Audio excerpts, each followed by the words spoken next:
Welcome to Manotick StringWorks.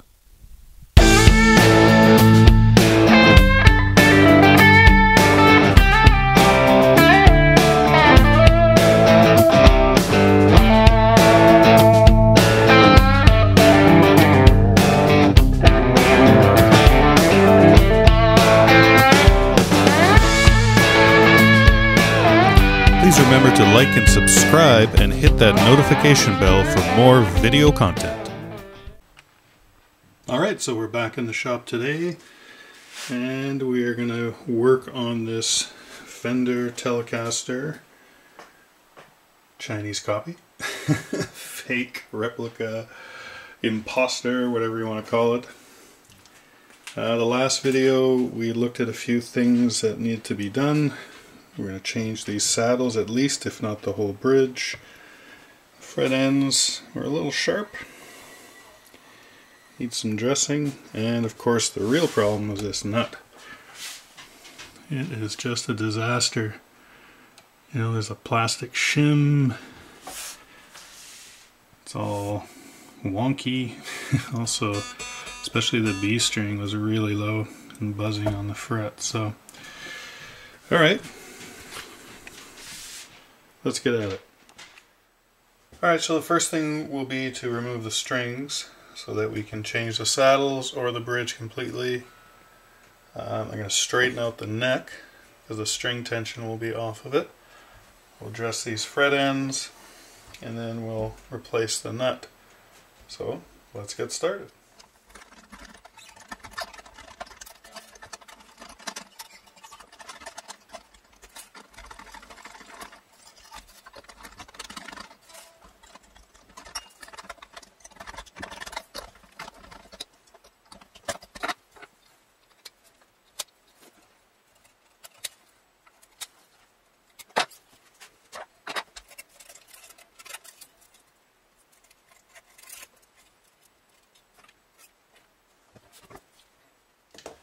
Alright, so strings are off.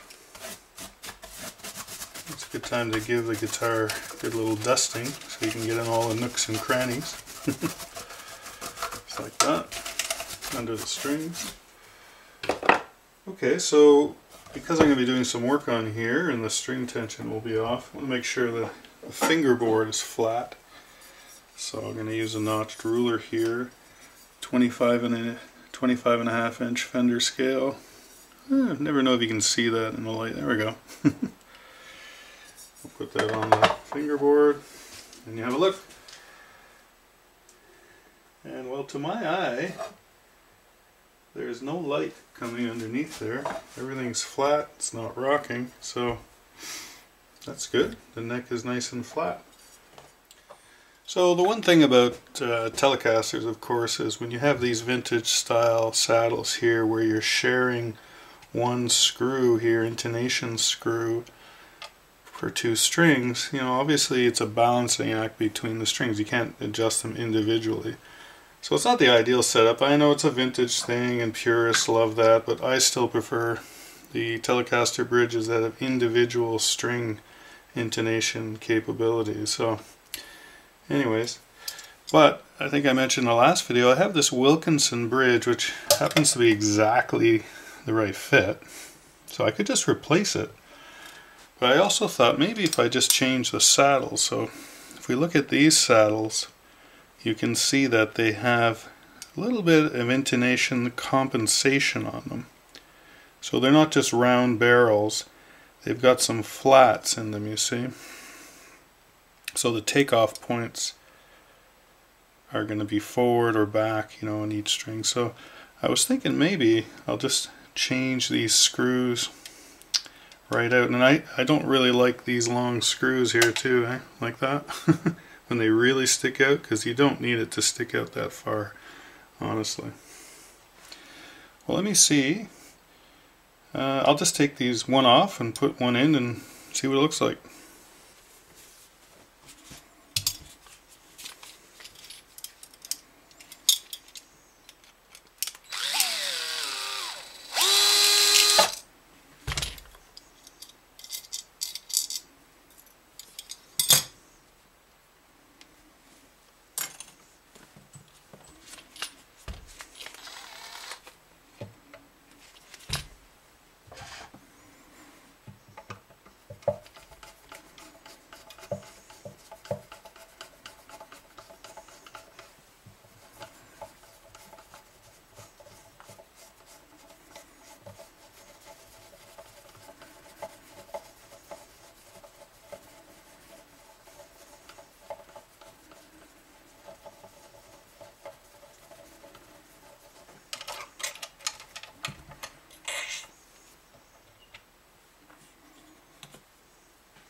Or I thought I'd bring you around this side to show you how to try and avoid struggling with this. So, because you have a spring, and the spring is pretty much the length of the screw, I'm going to grab it like that, pull the spring back, and actually I'm going to spin the saddle on.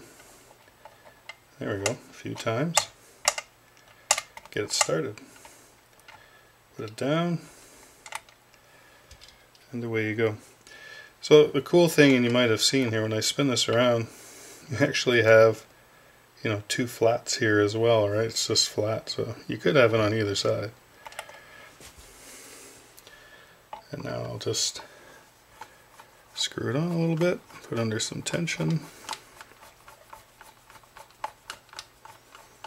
Alright, so I'm just going to put these sort of where I think they should be for now. Of course, I'll measure the scale length here.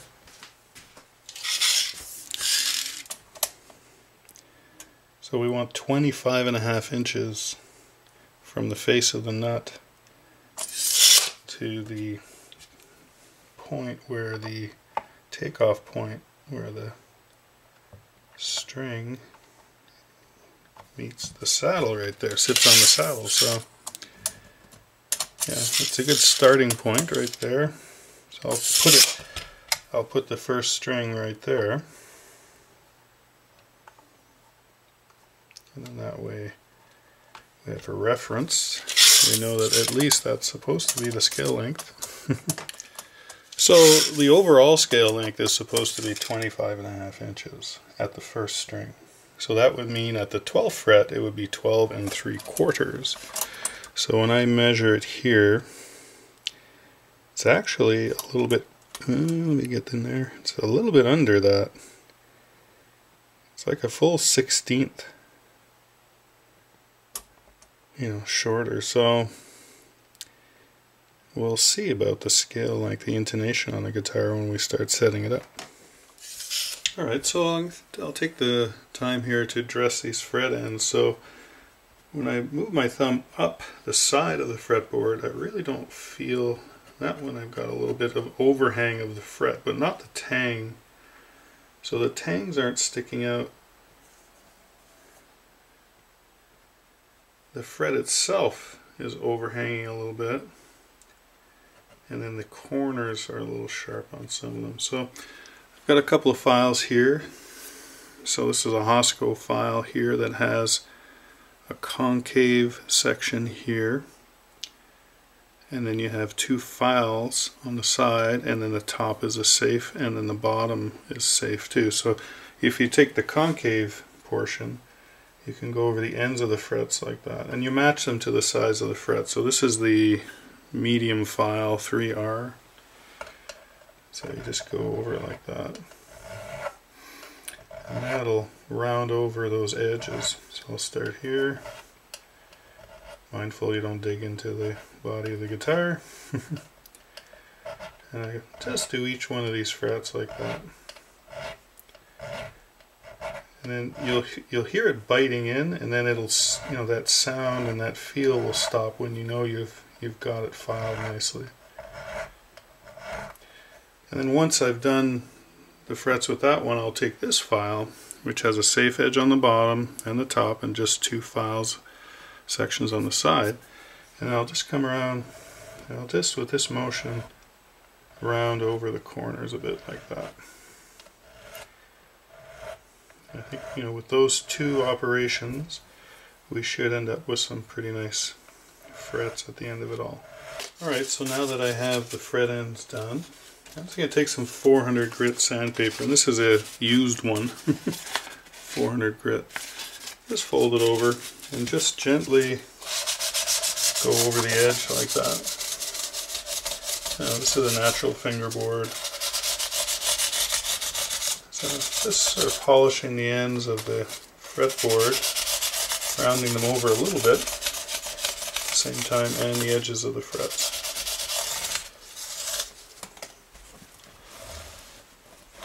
Yeah, that's good. I don't feel the cloth grabbing on it either. So I'll do the other side as well. Well, before I start on the nut, I think I want to address these tuning machines. Listen to that. Every one of them is rattling. Some are really bad. I mean, you could not keep a stable tune on this guitar, I don't think. Let me flip it over and see what's going on. Okay, well, it could just be they're not screwed in all the way. Let's give it a try. Yeah, that's pretty much it. They're just not screwed in tight. Now, I wouldn't say that's a seasonal issue. I would say that's just a assembly issue. Because even if the guitar neck was drying out over the winter, it would not have that much rattle going on. Yeah, they're just not tightened up at the factory. Always make sure your tuning machines are nice and tight. You know, if you're wondering why your guitar or bass is not staying in tune, and you can't see any obvious reason, it's probably your tuning machine. Either they're not high quality, like these are terrible, or they're loose, right? They've just come loose. There we go. Well, that's a lot better. Alright, so here's the star of the show, right? The real problem. I mean, overall, this guitar isn't built horribly. You know, there's some components that can be changed and whatever, but this nut is really, you know, inexcusable, really. So I'm hoping that with a pair of fret nippers here, I can just sort of grab it and get it out of there. But they really, you know, you can see all the glue all over the fret board here, the fingerboard, the side. I think they really glued this thing in there tight. Yeah, whoop. Okay, well, there's your answer. Yeah, it's going to come apart in pieces. I kind of figured. I'm hoping to get as much as I can out in one shot. Oh yeah, I can see that shim in there. I'll show you. Let's see about this piece. Can't even get at that. There we go. I got another set of pliers. These are fret pulling pliers. They have a little finer end on them. Let's see, maybe I can get out with this.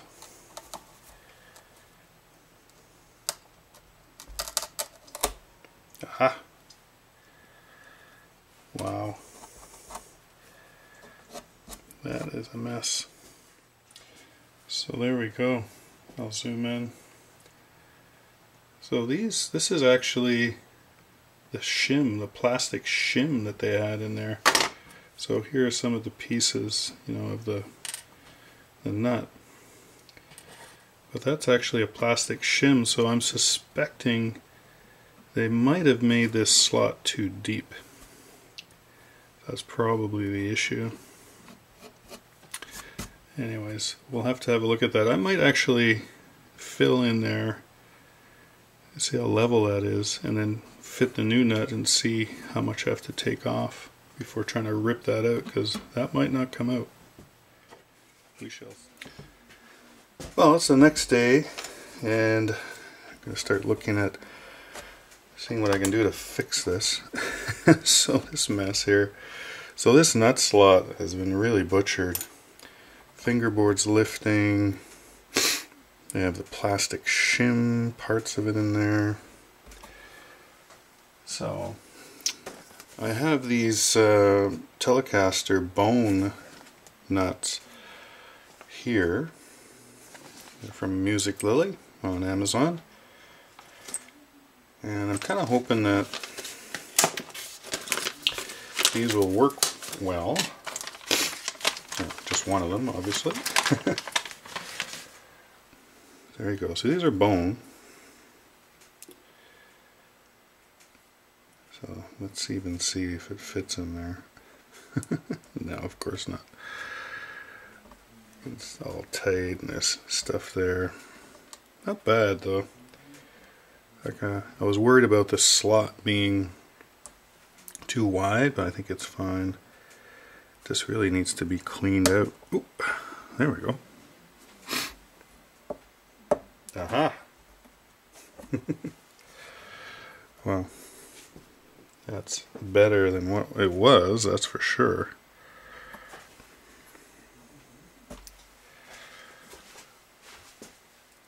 Oh, it can't be as easy as that, can it? No. So when I've just pushed that in there, of course, right? What I would do next is put 2 strings on and just sort of see, where this sits right now. And whether or not I need to shave off some of the bottom, need to clean out that slot, that kind of thing. So let me think about it for a minute. Alright, so this guitar was strung up with 9s. I've got some D'Addario 9 to 42s here. So I think I'll do that. I'll just put the 2 E strings on and see where we are with the nut action.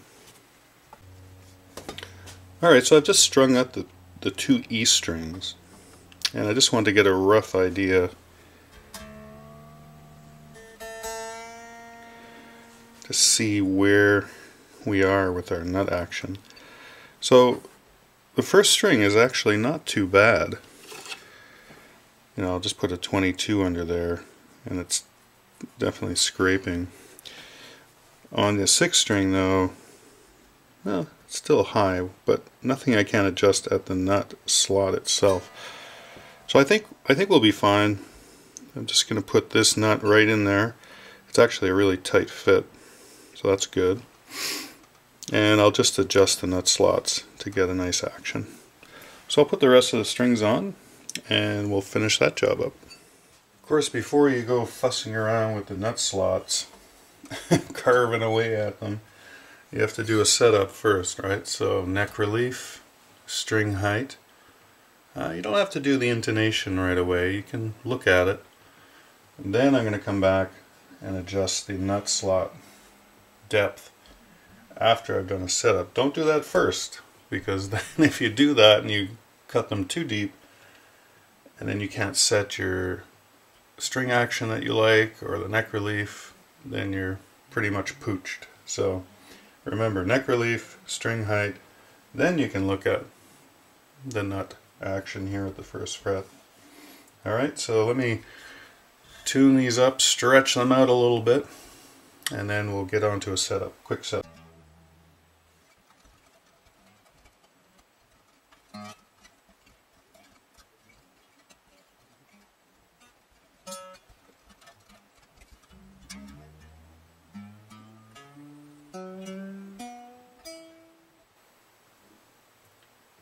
Okay, it's really important that you do stretch your strings after you put new strings on, because they need to get that pull out of them. Otherwise, you're just going to be fighting tuning for quite a while, like days or weeks even. So stretch those strings out. Do them once, look at it, do them again. I do them 2 or 3 times at least before I look at a setup. And then after a setup's done, sometimes I'll even do that as well. Alright, so got it tuned up, stretched the strings out a bit. So now I'm going to check the neck relief here at the 7th fret. So capo on the 1st. And I'll start with 10 thousandths. Just over a bit. And put your finger down on the body joint around there, so 19th, 21st frets, and let's have a look. Well, that's actually not bad. It's not quite touching, but if I use 12 thousandths, it's just scraping. I mean, if anything, I would tweak it just a hair, tighten it up a little bit. But not too bad, actually. Don't forget to take the capo off. I've done that before, checking the string height. So we're in tune. We've checked the neck relief, which is nice, right around 10 thousandths. And now we want to check the string height.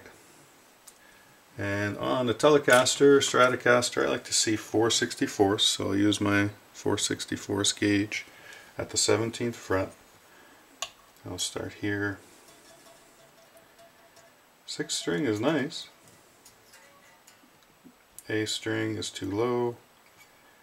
D string's too low. Too low. The B string's pretty good. And I'd say the 1st string too, so really the A, D, and G need to come up a little bit. Now of course we have shared saddles, right? So this is always fun. So these are metric, 1.5 millimeter is what I'm using here. So I'm going to raise up the A string a little bit. See where we get. Now with my gauge I just, oh now it's passing under there. And it's not making a bouncing noise, that means we're right at 4. I'll do the same thing here for the G, up a little bit.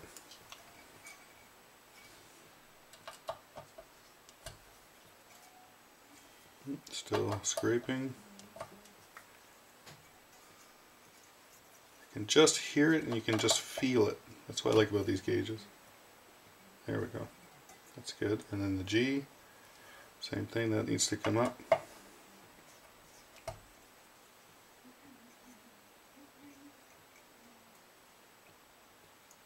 I still feel it just a little bit. I'm going to raise it up a touch. The B, there's no bounce. Tiniest bit of bounce there. Not really. Not enough to change it right now. And I don't mind if the 6th string, so the low E, is a little higher, right? Like 4.5, even 5 thousandths. Because that's the one that you're strumming down hard on. It's the thickest string, of course. So a little extra height is not a bad thing on the E string, 6th string right here. Okay, and of course... Alright, so now that we've done the neck relief, we've done the string height that we like, so let's just check this nut action. So the action at the 1st fret, so the distance between the underside of the string and the top of the fret. Now you can do it by touch, press down on the 3rd fret, and see, like that's got too much room bounce. That's actually pretty nice. So really it's just this 6th string here. And if I take a 20 thousandths feeler gauge, and that's what I like to see, especially on a new guitar. And if I strum the string, it's not really hitting it right. That's hitting there. Yeah.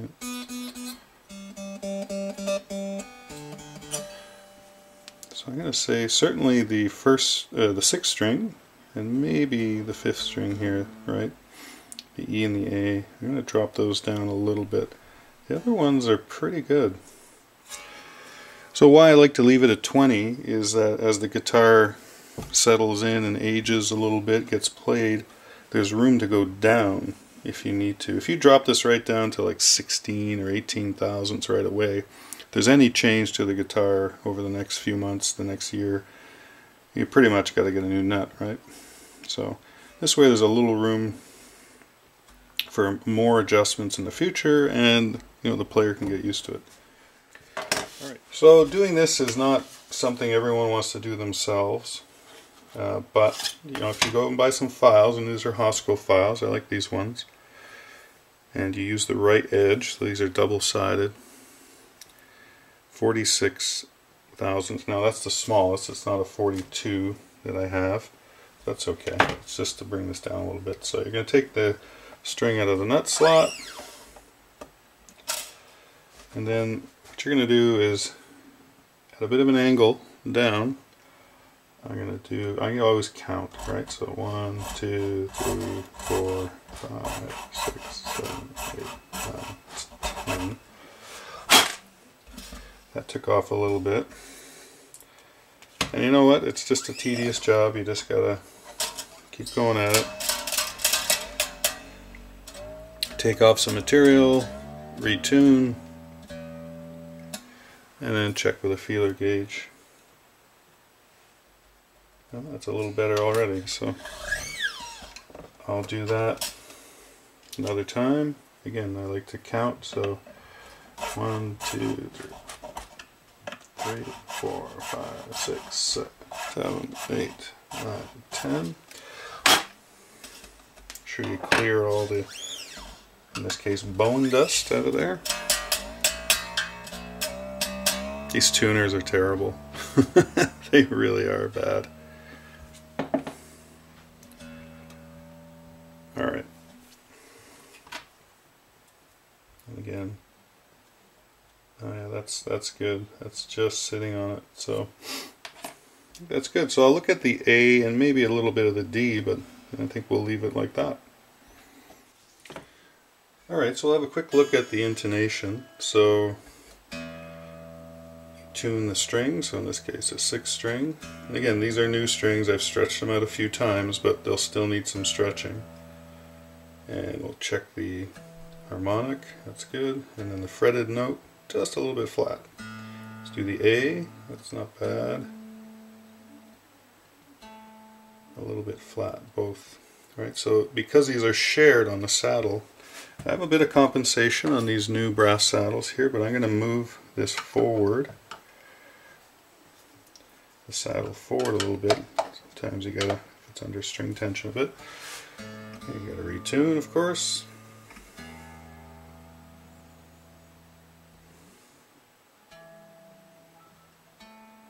Yeah, it still needs to move up. Okay, but again, you have a shared saddle situation, so they're not both going to be perfectly intonated. So once you get them close, then you're good. So I'll just do all 6 strings and get this as close as we can. Alright, last thing to do here is the pickup height. And again, I'll use my gauge. So on the bass side, it's 1/8. On the treble side, it's 3/32. These are starting points. It's just reference to see where we are. So here we're too low, here we're too high, too low, and too high. So that just tells me we need to bring these up. So the neck has to come up, but the bridge has to go down. There's 3 screws on the bridge pickup, don't forget that middle one. So you just play back and forth. That's better. Still needs to come down. Too high. And that's pretty good. So I need to bring this down just a little bit. So again, these are starting points. Play around with it. You don't want the pickups too close to the strings. They'll interfere with the sound and the vibration of the string.